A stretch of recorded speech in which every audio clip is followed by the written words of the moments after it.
Next, I would like to invite Professor Dr. Prakash Divakaran, Pro Vice Chancellor, Himalayan University, Arunachal Pradesh, for the special address. Thank you. Thank you very much. And I'm Prakash Divakaran here. So, Principal Dr. Billant Rockley sir and Dr. Vandana Misra Chaturvedi, Vice Chancellor of D.Y. Patel deemed to be University, who was our special guest and keynote speaker and inaugurator for the great function, and other officials of SKN Srinagar, Srinagar Technical Education Societies, SKN Srinagar Institute of Technology and Science, Lonavala, and other faculties, session chairs, invited guests, invited speakers, and my dear students and presenting the papers, and they are started calling for the presentations. So we have starting the presentation from 10 o'clock onwards. So my role to assign over here as a special address. So I'm concentrating on to talk about something related to the quality of research. So this conference we have with an objective to of the international conference to provide a platform to the UG and PG students, researchers, academicians, and industry persons from the field of electrical, electronics, E&TC, mechanical, production, automobile, computer, information technology, civil, and related areas to present their papers and innovative ideas.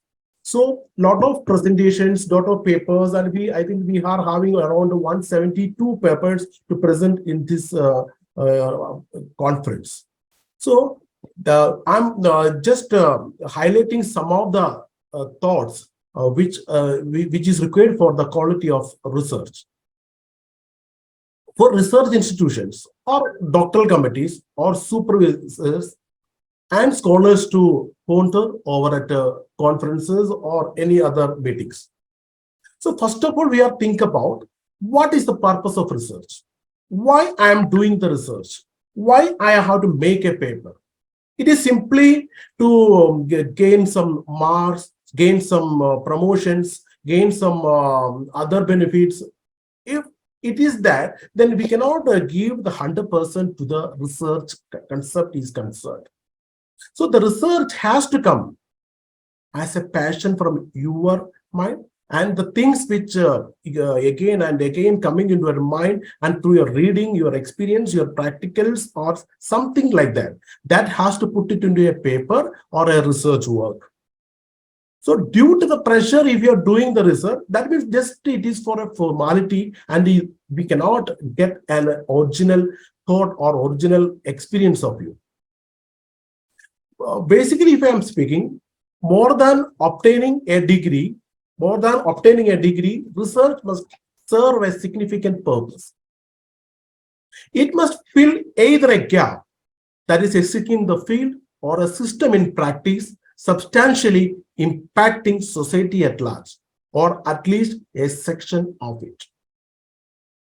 The outcome of the research must bring into existence. Whenever we are doing some research, that outcome, that has to be existence into the field, or at least improve the existing situation of a valuable literature or a material asset that would serve an academic or long-term social purpose. The intending scholar's ideas should be perfected by a well-designed coursework also. Nowadays in the PhD and all, there will be a coursework and the students has to study research methodology, quantitative techniques, and other subjects, and they have to go to the studies first. Then they are started doing their submission of synopsis or proposal or something like that. Before the major study and the reporting and writing exercises are started, this purpose and the facts or material to be brought out are well conceived so that focused work can be undertaken and completed most usefully. So whenever we are doing the research, the scope of the work, That means, as there is an internationally recognized convention that a final thesis work should not exceed around 1 lakh words, which in fact is a size constraint. The scope of the research should be defined or confined to virtual areas and key issues of the topic. This must be listed and approved at the start. However, for the sake of brevity, the core aspect must not be left out. So we have to concentrate on well-written hypothesis and strategy. We can start the research. Then access to the published literature, public accounts, inspection and study of material assets is usually necessary for a meaningful research. Do the scholar have access to these facilities where you intend to conduct the study or undertake a survey and ensure it before you launch? So there are a lot of reading, lot of library visits, lot of books. So nowadays the internet is there, so we can search the data from the internet also, from the Shodh Ganga, or the published theses are already available there, published articles are there. So you have been, if you want to collect the literature review, it is very easy nowadays. Or do you have the required skills to complete the research, comply with the periodical reporting requirements, write an acceptable report of good standard, and defend it before an erudite audience? So this self-evaluation in advance will save you from the embracement of a rejection or return for improvement of the thesis. Extensive study of the subject, good assessment of the existing gap or lacuna, and development of good language ability and grammar and the mechanics of writing are the requirements you must develop to meet these challenges. It is disheartening to observe that these days many doctoral degree holders do lack these abilities. Situation must change through the efforts of conferences, and I'm always recommending the people to present your literature or your concepts or your research works and continuously on to the conferences, so that your defending capacity will increase and you will get some good ideas from the experts, from the academicians or co-students. So they may ask some questions, then you try to answer that. If you don't know, you can go and refer, and you can go ahead with the things which we are concentrating on. So, my dear students, my kind request to you to go and study properly and understand the research methodology concepts and why I'm doing a research and what is my objectives, what are the hypotheses. Well, if I am doing it like this way, I am going to get a desired results.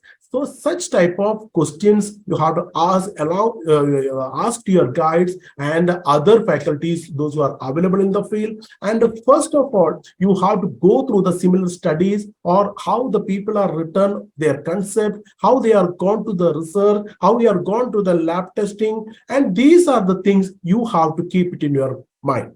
So here we are having around, I told you earlier also, around 171 papers are there.